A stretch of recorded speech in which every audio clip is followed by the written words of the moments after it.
Hello guys, so ito yung pinaka-honest na review tungkol dito sa BSM na pipe, no? Na long ride ko to isang beses lang, pero tingnan mo, lumabas yung fiber niya. Lumabas agad, ayan. Sa performance niya, okay lang din naman. So nag-enjoy naman ako sa punog niya, okay lang naman din. Kaya nga lang, eto, lumabas agad yung fiber eh.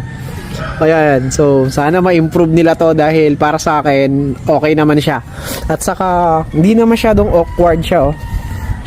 Nung medyo nasanay na rin ako dun sa mounting niya, medyo na-mount ko ng maayos kahit na temporary bracket lang yun.